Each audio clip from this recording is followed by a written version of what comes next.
우리 이 시간 함께 묵상하심으로 수요 사경회를 하나님 앞에 올려드리겠습니다. 함께 기도합니다.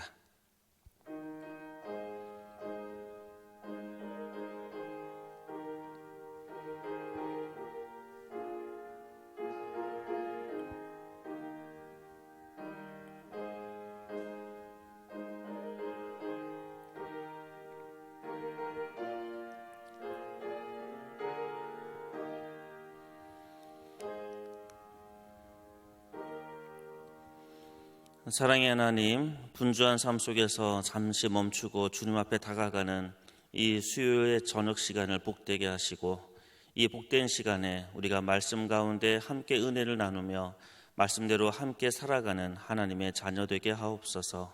예수님의 이름으로 기도합니다. 아멘. 오늘 우리에게 주시는 하나님 말씀 사무엘상 28장 3절부터 7절까지의 말씀입니다. 사무엘상 28장 3절부터 7절까지의 말씀을 한 절씩 교독하도록 하겠습니다. 3절의 말씀 제가 먼저 읽겠습니다. 사무엘이 죽었으므로 온 이스라엘이 그를 두고 슬피 울며 그의 고향 라마에 장사하였고, 사울은 신접한 자와 박수를 그 땅에서 쫓아내었더라. 블레셋 사람들이 모여 수넴에 이르러 진침해 사울이 온 이스라엘을 모아 길보아에 진쳤더니, 사울이 블레셋 사람들의 군대를 보고 두려워서 그의 마음이 크게 떨린지라. 사울이 여호와께 묻자오되 여호와께서 꿈으로도 우림으로도 선지자로도 그에게 대답하지 아니하심으로 함께 읽겠습니다. 사울이 그의 신하들에게 이르되 나를 위하여 신접한 여인을 찾으라. 내가 그리로 가서 그에게 물으리라 하니, 그의 신하들이 그에게 이르되 보소서 엔돌에 신접한 여인이 있나이다. 아멘. 오늘도 말씀의 은혜가 저와 여러분에게 함께하기를 소원합니다. 네, 먼저 우리 함께 고백하고 오늘 함께 말씀 보도록 하겠습니다. 네, 하나님은 살아계십니다. 네, 하나님은 살아계십니다. 네, 우리의 입술로 하는 이 고백이 우리의 믿음의 고백이 되기를 소원합니다. 그리고 이 저녁 살아계신 하나님께서, 살아계신 하나님의 말씀이 우리 가운데 살아 요동칠 수 있도록 성령님께서 함께하기를 소원합니다. 오늘 함께 나눌 말씀은 우리가 좀 잘 알고 있고 굉장히 궁금해하고 좀 어렵기도 하고 호기심이 가득 찬 그런 본문에 해당을 합니다. 그것은 우리가 무당에 대한 이야기를 함께 해야 되기 때문에 그래요. 무당에 대한 이야기는 언제 들어도 약간의 흥미로움과 호기심과 살짝의 두려움마저도 느끼는 내용이 바로 무당에 대한 내용일 것입니다. 오늘도 무당에 대한 이야기인데, 엔돌에 신접한 여인이 사무엘의 영을 불러들이지요. 사무엘의 영을 불러들여서 그 사무엘과 사울을 만나게 하는 장면이 오늘 우리가 함께 읽었던 28장의 내용입니다. 근데 이 이야기를 나누기 전에 우리가 먼저 기억할 것이 있습니다. 하나님의 말씀, 즉 이 말씀은요, 신접한 무당에 대한 호기심을 충족시키는 말씀이 아니다라는 겁니다.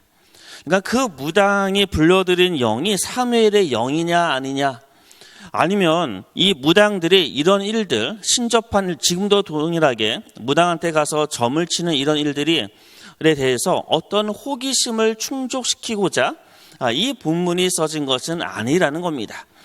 그리고 나서 이제 이따 설명드리면 그 이유를 우리는 조금씩 알게 될 겁니다.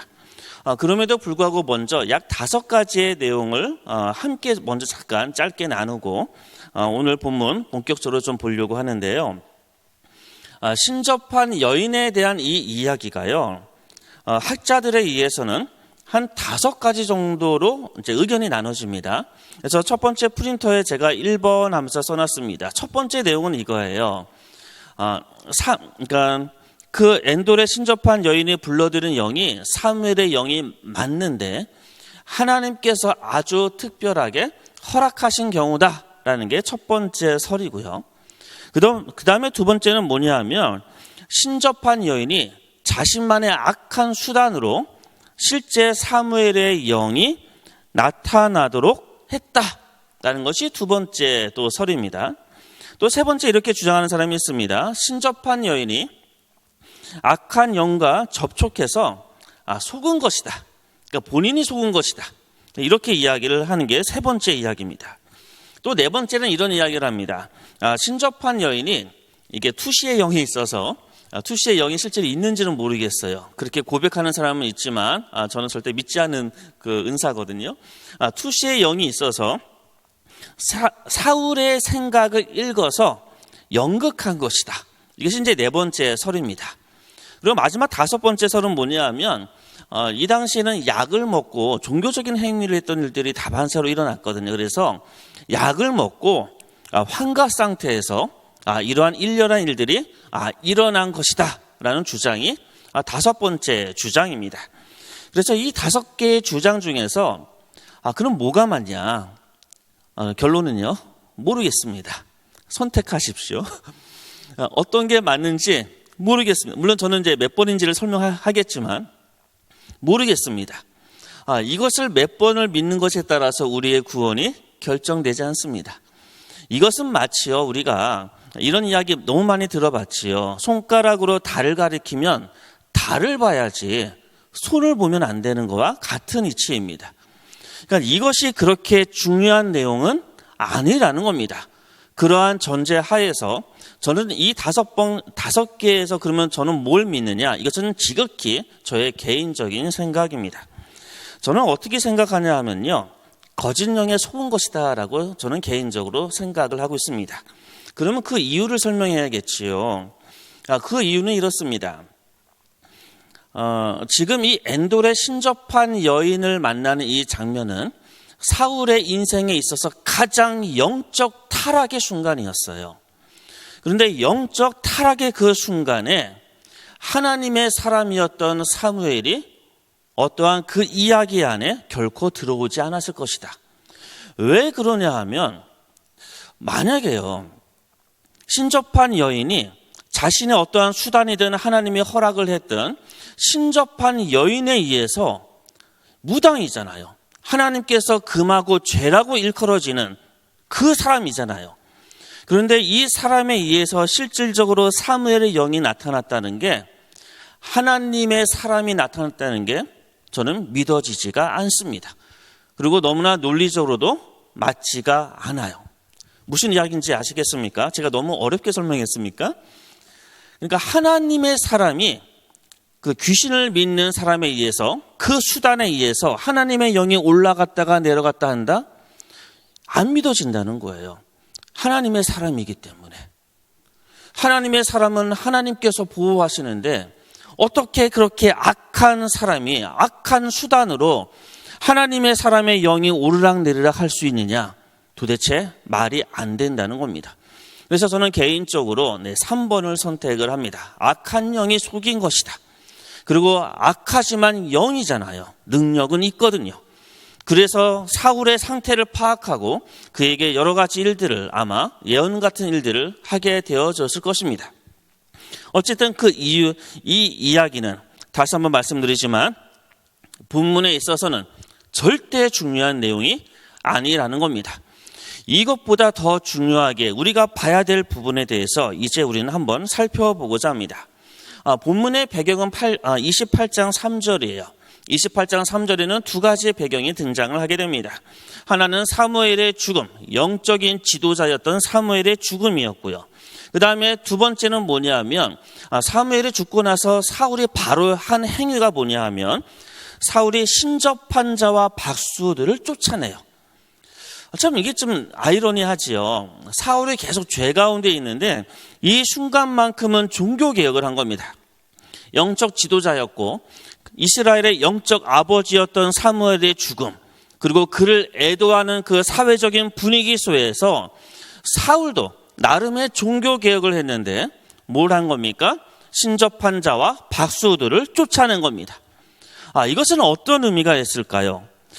사울은요, 그래도 하나님과의 관계를 아주 조금이라도 회복하고 싶지는 않았을까? 아니면 그 회복의 마음보다 많은 사람들이 사무엘의 죽음을 애도하고 있으니까 대중들의 심리에 편승해서 뭔가 인기를 영합하는 마음이 그 안에 혹시 있지는 않았을까? 어쨌든 이 이야기 중에서 가장 중요한 것은 뭐냐면 신접한 여인과 박수를 쫓아냈다는 거예요. 그것은 죄라는 것을 알았다는 겁니다. 사울은 박수를 찾아가고 무당을 찾아가고 신접한 자를 찾아가는 것, 이것은 하나님께서 금하신 일이다. 그것은 죄다라는 것을 알았다는 겁니다.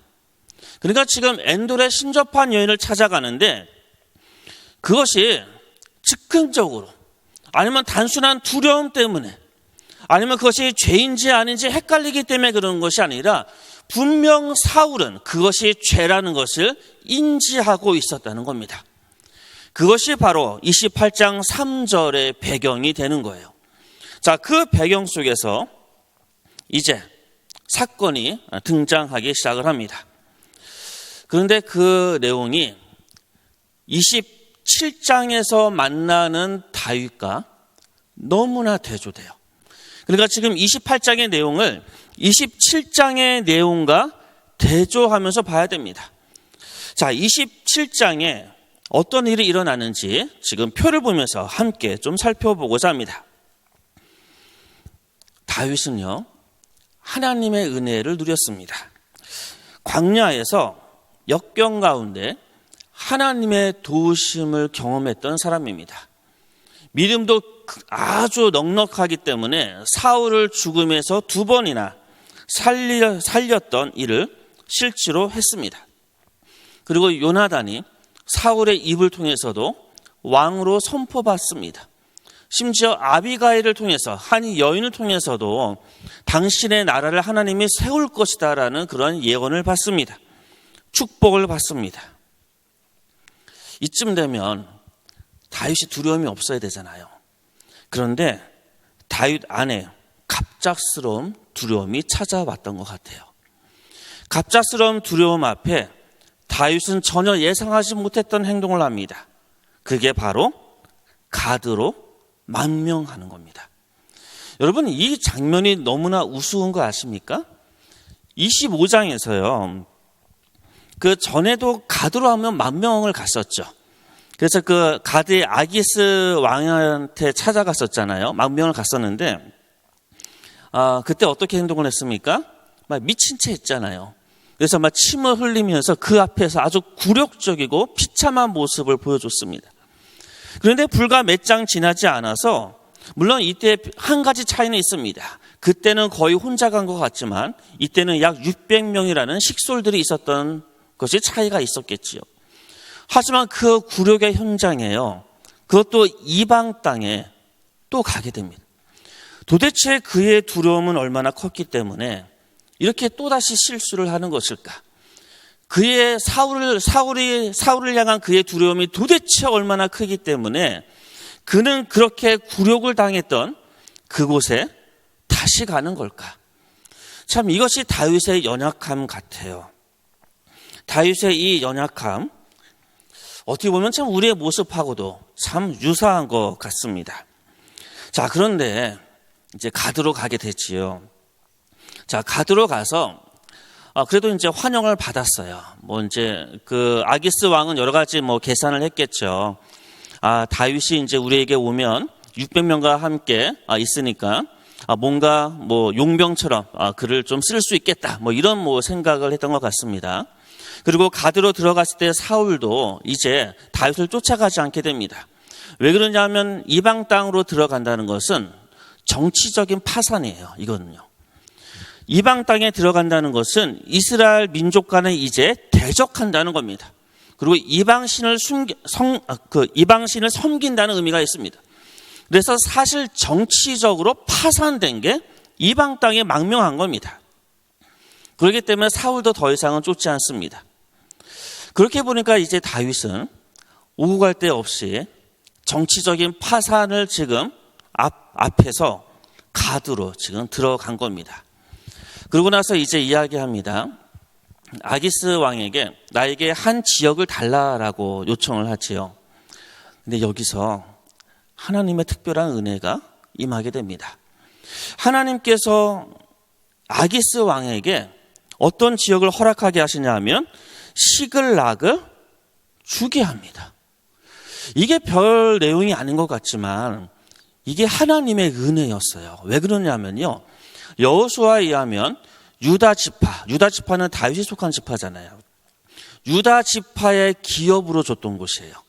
유다의 지파의 기업 중에서 특별히 시므온에게만 줬던 이 땅이 바로 시글락입니다. 여호수아가 그가 12지파에게 명령했던, 저것을 기업으로 삼으라고 명령했던 지역 중에 바로 시글락이 있었습니다. 그런데 그 시글락은요, 여호수아 이후부터 지금까지 여전히 블레셋 손에, 이방 땅의 손에 있었어요. 그런데 전혀 예상하지 못하게 지금 블레셋의 가드 왕의 아기스의 입술을 통해서 그 시글락을요, 다윗에게 줍니다. 여러분, 이 순간 다윗의 마음은 정말 상상이 안 가요. 내가 정치적인 파산을 맞이하고 그리고 그렇게 수치심을 경험했던 그곳에 두려움을 갖고 들어갔는데, 그 나에게 수치심을 주었던 그 아기스의 나와 전혀 관계없는 이방인의 입술을 통해서 하나님께서 약속했던 그 기업을 지금 받는 겁니다. 그 순간 다윗의 마음은 어땠을까요? 비록 이방 땅이지만 하나님의 은혜가 있구나. 내가 이제 더 이상 살 길이 없는 것 같지만 하나님이 함께 하셨구나. 저 옛날 여호수아를 통해서 하나님께서 주었던 이 기업, 사실 이것은 야곱으로 거슬러 올라갑니다. 따지고 나가면요. 저 먼 이스라엘 역사 속에서 하나님께서 주셨던 그 기업을 우연이라는 통로를 통해서, 하지만 우연이 아니라 하나님의 섭리를 통해서 나에게 주셨구나. 아마 이곳에는 다윗의 놀라운 감격이 있었을 것입니다. 그러고 나서 다윗이 그 다음에 어떤 행동을 하게 됩니까? 물론 들어가기 전부터 다윗은 그런 결심을 했던 것 같습니다. 그 박스를 보시면 제일 밑에서 붉은색이 아니라 파란색 두 번째 박스를 보시면요, 27장 8절의 말씀을 제가 읽어드릴게요. 다윗과 그의 사람들이 올라가서 구술 사람과 기르스 사람과 아멜렉 사람을 침노하였다. 자, 이 중에서 가장 중요한 핵심은 뭐냐 하면, 이스라엘 이방 땅에 가서요, 다윗은 이스라엘의 적이 되지 않았다는 거예요. 아기스가 기대했던 것은 지금 그 시글락에 들어가서 그 지역에 있었던 이스라엘 백성들을 공격을 해서 거기에 노약물로 자기에게 조공 바치기를 원했지만, 다윗은 무엇보다 하나님께서 가장 미워했던 족속, 하나님의 구원의 역사, 그 놀라운 구원의 역사, 출애굽의 현장 안에서 끊임없이 하나님의 백성을 그 끝에서 괴롭혔던 아말렉 그 족속을 지금 다윗은 그들을 공격합니다. 이 장면은 바로 다윗이 사명을 지금 회복해 나가는 장면이에요. 하나님께서 왕을 세우시고 무엇보다 이 왕을 통해서 아말렉 족속을 무찌르기를 하고 하나님께서 명령하셨어요. 나중에 이제 사울을 버릴 때 그 이유 중에 하나가 아말렉을 치지 않았기 때문에 그래요. 그런데 지금 다윗은 하나님께서 가장 원하시는, 또 하나님께서 왕에게 주었던 그 사명을 지금 행하고 있는 겁니다. 어디서요? 이방 땅 안에서. 이방 땅 안에 있는 하나님의 약속의 기업에서 그는 한 겁니다. 그래서 다윗의 이 모든 모습을 저는 이렇게 정의했습니다. 1페이지 중앙에 제가 비교한 게 있거든요. 이방인의 땅에서 하나님을 바라보았던 다윗입니다. 이제 이 문장이 이해가 되실 겁니다.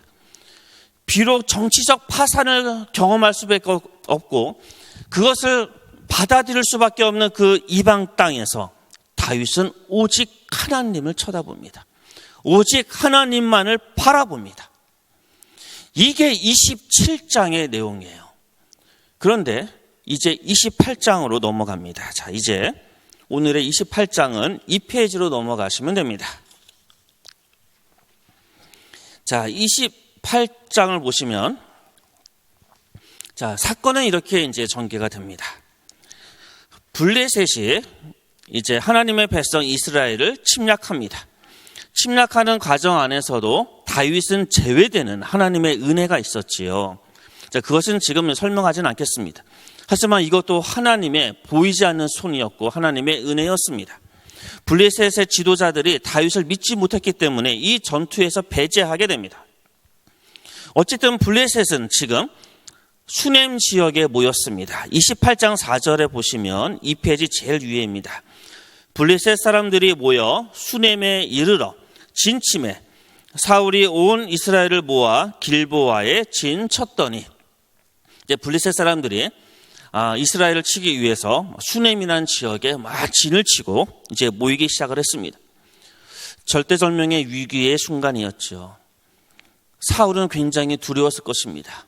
그도 그럴 것이, 블레셋은 이 당시 철기 문화였고 이스라엘은 청동기 문화에서 철기 문화로 넘어가는 상황이었기 때문에 전력의 차이가 게임이 안 됩니다.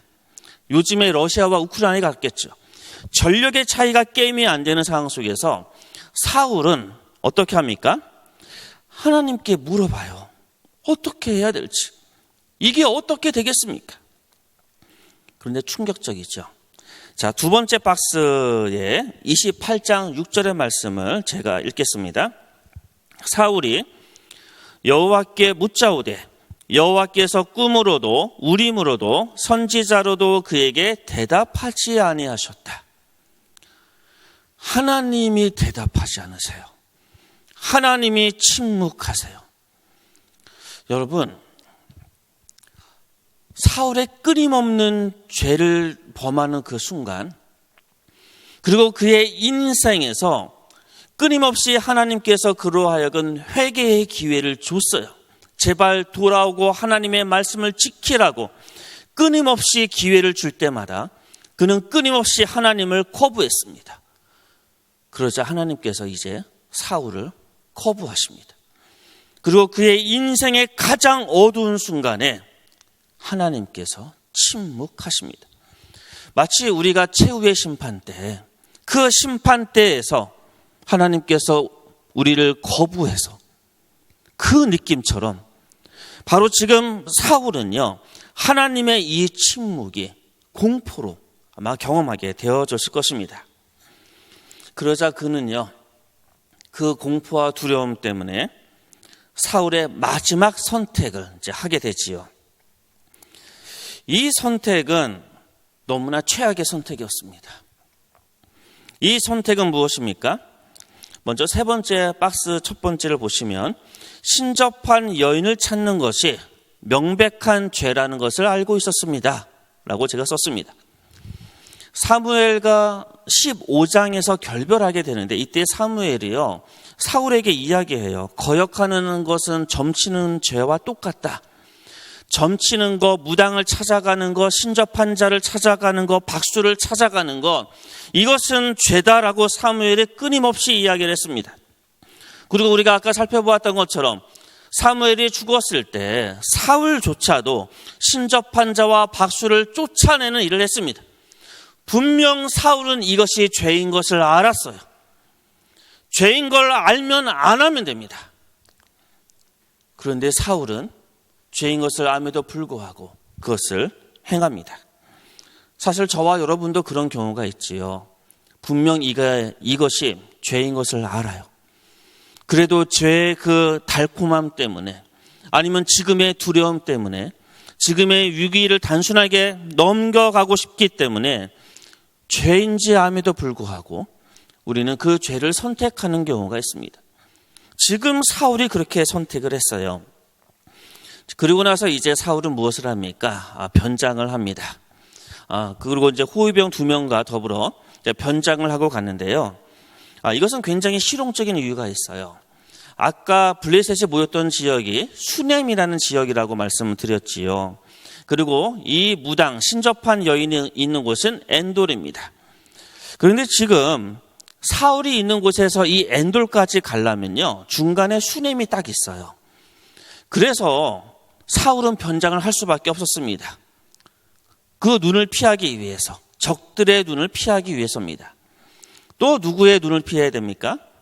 얼마 전만 해도 박수를 쫓아냈던 그 왕이 지금 신접한 여인과 박수를 만나러 가잖아요. 백성들의 눈을 당연히 피해야겠지요. 그래서 변장을 합니다. 그리고 또 어떻게 합니까? 점치는 사람도 온 사람이 사울인 줄 알면 거부하거나 도망가겠지요.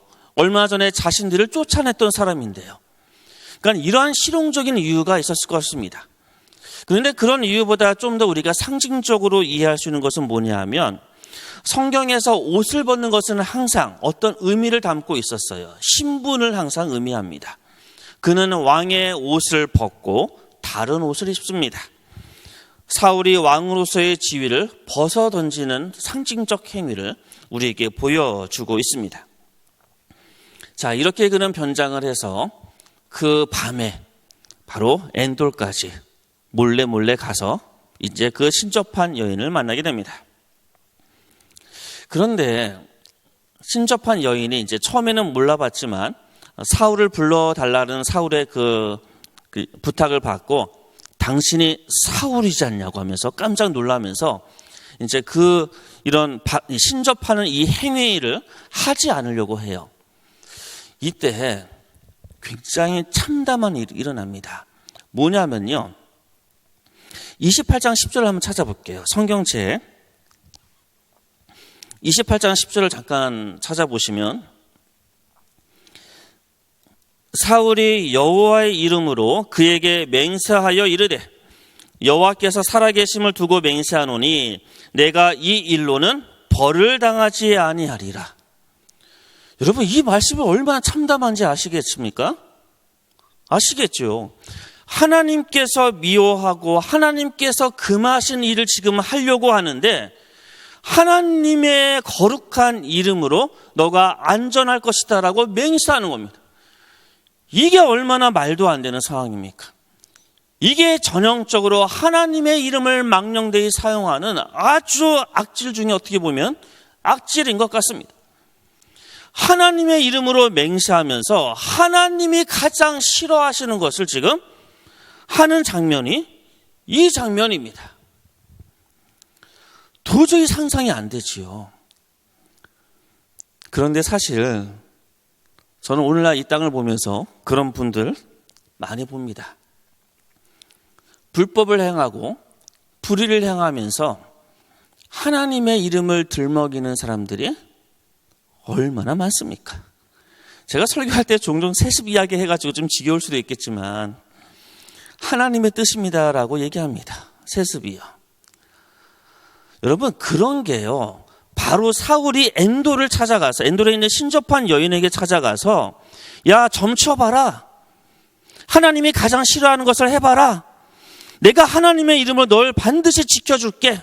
살아계신 하나님의 이름으로 널 지켜줄게. 똑같은 겁니다. 너무나 어리석고 영적 분별력이 없는 분들이 지금도 21세기를 살아가면서 사울이 저질렀던 그 죄를 똑같이 하고 있어요. 여러분, 그런 장면을 보면요, 저는 미칠 것 같아요.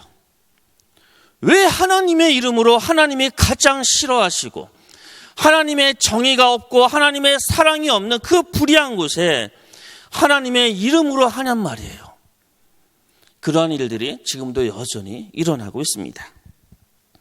자, 그런 장면이 지나고 나서 잠깐 흥분을 낮추겠습니다. 갑자기 너무 흥분해서 너무 화가 납니다. 갑자기요. 자, 이제 사무엘하고 이제 대화를 하게 되지요. 사무엘하고 대화를 하게 되는데 근데 이때 사무엘은 진짜 사무엘이 아니고 거짓의 영이라고 제가 말씀을 드렸습니다. 그러니까 저의 주장입니다. 저의 생각입니다. 다른 해석은 많이 있다라고 설명드렸습니다.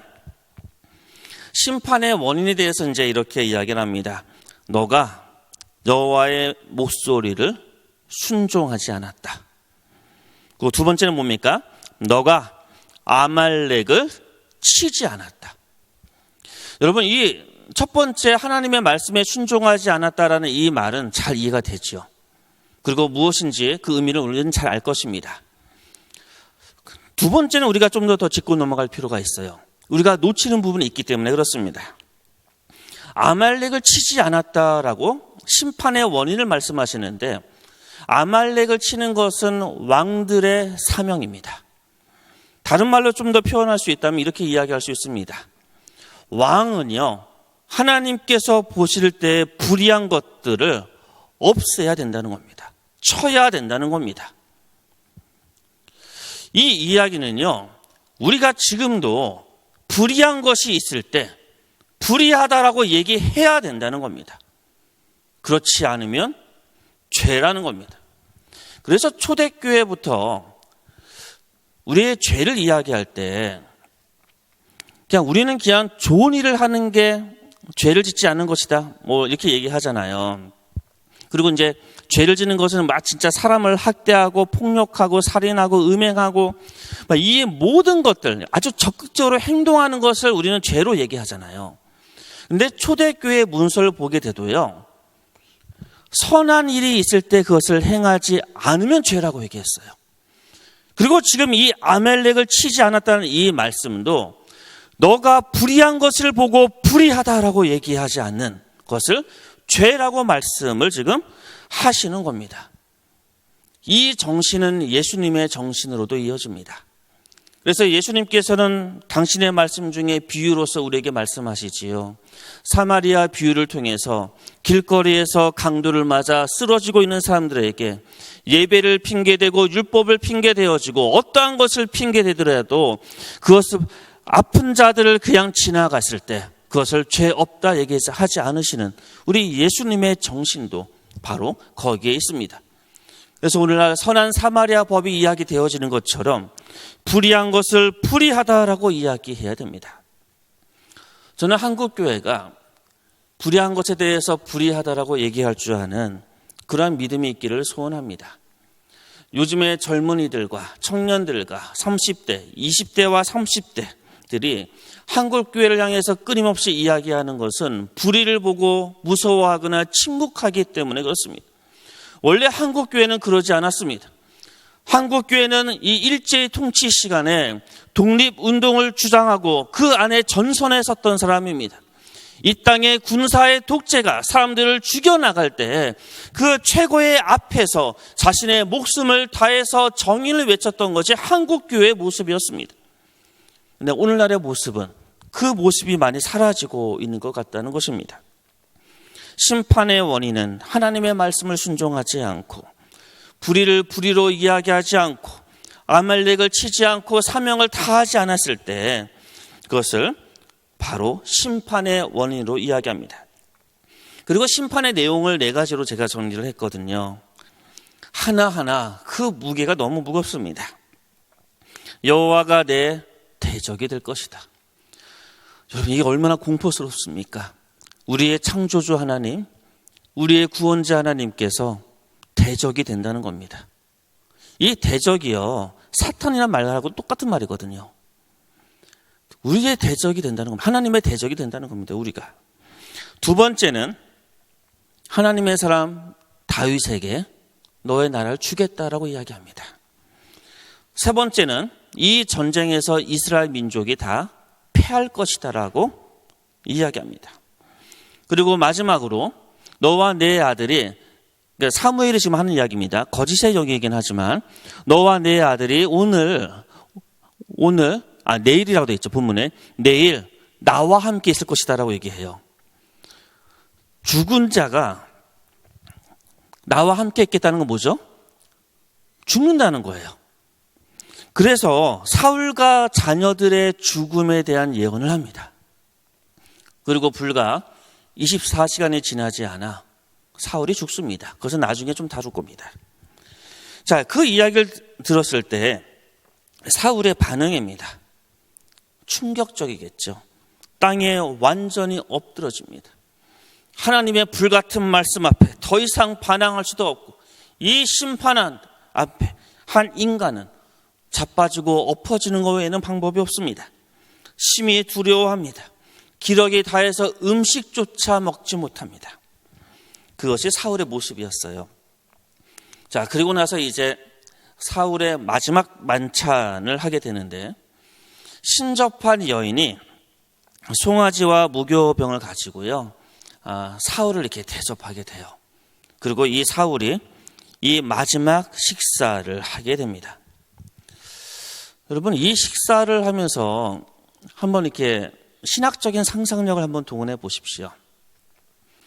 사울이 죄라는 것을 암에도 불구하고 일말의 무엇인가 이 공포와 두려움 속에서 신접한 자를 찾아가서 사무엘의 영을 만났고, 심지어 그것이 거짓의 영이든 사무엘의 영이든 사울은 지금 진짜 사무엘의 영이라고 생각했겠지요.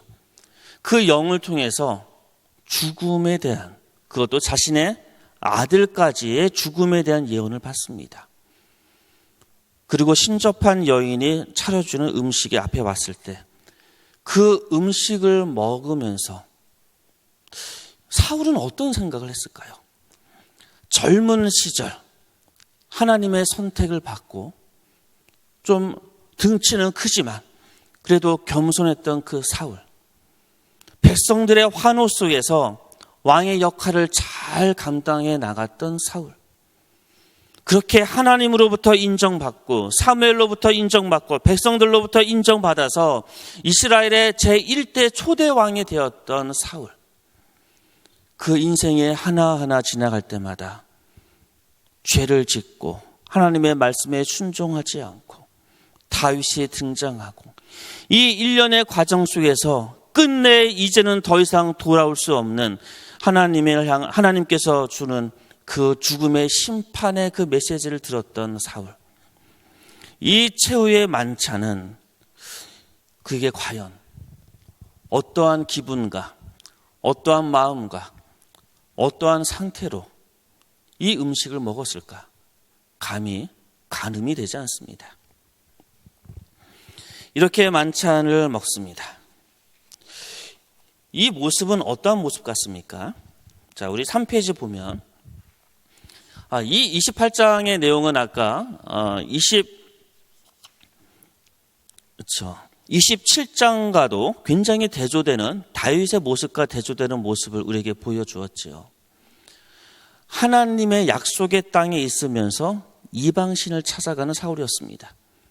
아까 다윗은 이방 땅에서 하나님을 찾아가는 다윗이었는데, 사울은 약속의 땅, 하나님의 땅에서 이방신을 찾아가는 그런 사울이 됩니다. 그것이 27장과 28장을 비교했을 때 우리가 보여주는 바로 하나님의 말씀입니다. 그런데 이 28장은요, 25장하고도 비교가 될 수가 있어요. 25장의 시작은 사무엘의 죽음으로 시작됩니다. 그리고 28장의 이 사건, 이 에피소드도 사무엘의 죽음으로 시작이 됩니다. 그런데 25장에서 사무엘의 죽음 다음에 하나의 여인을 통해서 다윗은요, 이런 예언을 받아요. 하나님께서 너의 집을 든든히 세우실 것이다. 너를 이스라엘의 지도자로 삼으실 것이다. 지금 3페이지 위에 하고 있습니다. 그런데 사울은 어떤 일을 듣습니까? 똑같은 여인을 통해서, 신접한 여인을 통해서 너가 하나님의 대적이 되었고, 너 이스라엘은 다 블레셋 손에 들어갈 것이고 너와 너 아들은 죽을 것이다. 25장의 내용과도 너무나 대조되는 28장의 내용을 우리는 경험하게 됩니다. 그리고 다윗은요, 하나님께 물어보면 항상 하나님께서 응답하셨어요. 그런데 28장에서는요, 하나님이 침묵하십니다. 다윗은 제사장이 함께합니다. 노베에 살았던 모든 제사장을 다 학살했던 사울, 그래서 그의 곁에는 제사장이 없었습니다. 하지만 노베에서 학살당할 때 유일하게 살아남았던 한 명의 제사장이었던 아비아달은 다윗 곁으로 가게 됩니다. 그리고 사울의 옆에 있었던 그의 동력자였던 이번에는 선지자 사무엘은 없습니다. 죽었습니다. 하지만 다윗에게는요, 새로운 선지자 갓이 등장하게 됩니다. 바로 이러한 다윗과 사울의 이 대조와 이 비교되는 모습을 통해서 우리는 사무엘상 28장의 이 엔돌의 신접한 여인을 통해서 단순하게 이 사무엘의 영이 진짜냐 가짜냐 이 모든 상황들이 도대체 무엇이냐라고 질문하기보다 다윗과 사울을 지금 비교함을 통해서 지금 하나님께서는 우리에게 다윗의 삶으로 지금 초대한다는 겁니다. 그래서 역사의 후반부, 이 역대하는요, 포로기 때 써진 책이라고 우리에게 알려져 있는 책입니다. 역대상에서요, 사울에 대해서 이렇게 평가를 합니다. 3페이지 가장 끝에 있는 부분을 제가 읽어드리겠습니다. 사울이 죽은 것은 여호와께 범죄하였기 때문이라. 그가 여호와의 말씀을 지키지 아니하고 또 신접한 자에게 가르치기를 청하고 여호와께 묻지 아니하였으므로 여호와께서 그를 죽이시고 그 나라를 이새의 아들 다윗에게 넘겨주셨더라. 이제 역대상을 아주 후대에 이스라엘 백성들은 이렇게 평가합니다. 사울이 죽은 것은 신접한 여인을 찾아가서 물어본 것이 때문이다. 하나님께 물어보지 않고 하나님의 말씀에 순종하지 않았기 때문이다 라고 말씀하고 계십니다. 사랑하는 성도 여러분, 저와 여러분은 어떠한 삶을 살아야 되겠습니까? 우리가 살아가는 이곳, 되게 적절한 분류는 아니지만 만약에 교회를 약속의 땅이라고 해봅시다. 그리고 교회 밖을 이방의 땅이라고, 물론 그렇게 인위적으로 나누면 안 되긴 하지만 했을 때 일상의 삶 속에서 우리는 하나님을 찾고 살아가고 있는지 다윗처럼, 아니면 우리는 하나님의 영역, 하나님의 땅이라고 일컬어지는 교회 안에서조차도 이방신을 찾고 있고 불의를 행하고 있지는 않은지, 우리는 한번 심각하게 우리 자신을 돌아보기를 소원합니다. 하나님이 계시다라고, 그리스도, 예수 그리스도의 몸이라고 고백되어지는 교회 안에서조차도 우리가 하나님이 가장 원하지 않은 그런 삶으로, 모습으로, 불의함으로, 부정의함으로 살아간다면, 사랑 없이 그렇게 살아간다면 우리와 엔돌의 신접한 여인을 찾아가는 사울과 도대체 어떤 차이가 있습니까? 단지 점집에 가지 않는다는 그 이유만으로 우리가 사울과 다른 존재가 됩니까? 교회뿐만 아니라 우리가 경험하는 모든 삶의 영역에 온전히 하나님을 찾는 저와 여러분이 되기를 소원합니다. 네, 말씀을 마치겠습니다. 그 4페이지에는 그림을 하나 올려놨는데요. 네, 이 그림을 넣은 것은요, 네, 페이지가 비었기 때문에 밋밋하기 때문에 그냥 그림을 넣은 거고요. 되게 유명한 그림이기 때문에 한번 나중에 오늘 함께 나눴던 엔돌의 신접한 여인에 대한 그 유화입니다. 그래서 그 그림을 보시고 한번 묵상을 깊게 해 보십시오. 그러면 지금 가운데 서 있는 게 사무엘 영으로 나와 있죠. 지금 그리고 이렇게 무릎 꿇고 있는 게 사울이고요. 그래서 한번 보시고 나중에 참조하시길 바라는 마음으로 여기다 심어놨습니다. 자, 우리 이 시간 주님 앞에 함께 기도하고 오늘 또 수요 사경회를 함께 또 마치려고 합니다. 이 시간 함께 기도하기를 원합니다. 교회 안에서조차도 하나님의 뜻대로 살아가야 되는데, 교회 안에서조차도 하나님의 사랑과 정의가 가득한 그러한 사람이 되게 해달라고 우리 기도해 주시고, 우리의 삶의 모든 영역 속에서 온전히 하나님의 뜻대로 살아가는 사람 되게 해달라고 우리 시간 함께 기도하고 제가 축복 기도하고 마치도록 하겠습니다.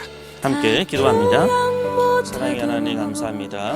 오늘도 사무엘상 28장을 통해서 우리에게 주셨던 말씀을 우리의 가슴 속에 심습니다. 주님, 엔돌의 신접한 여인을 찾아갔던 사울의 모습이 혹시 우리의 모습은 아니었는지 두려움으로 오늘의 말씀을 우리의 마음으로 받습니다. 하나님께서 계시는 그 약속의 땅에서조차도 이방의 신을 찾아갔던 사울의 모습처럼 우리도 교회 안에서 불법을 행하고, 우리도 교회 안에서 하나님께서 원하시지 않은 그런 방식대로 여러 가지 일들을 해결해 나가며 교회 안에서 서로 싸우고 손가락질하며 그런 교회 안에서조차도 하나님의 뜻에 합하지 않은 것을 하는 그의 모습에 우리의 사울의 모습은 아닌지 이 시간 주님 앞에 회개합니다. 주님, 우리의 모습을 부끄러운 우리의 모습을 주여 주님 앞에 손을 맡기오니 우리를 붙들어 주시고 우리에게 다시 한번 기회를 허락하셔서 우리가 회개하게 하시고 다윗처럼 우리가 어디에서 살는지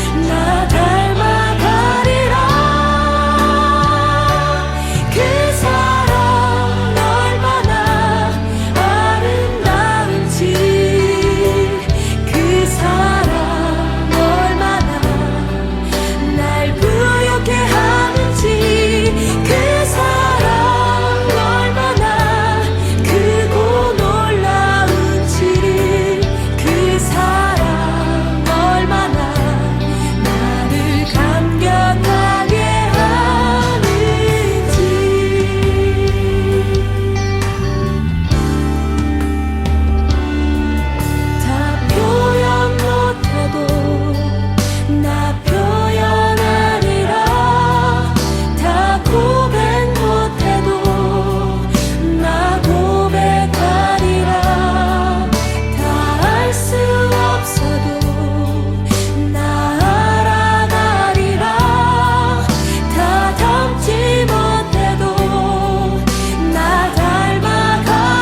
주를 감격하게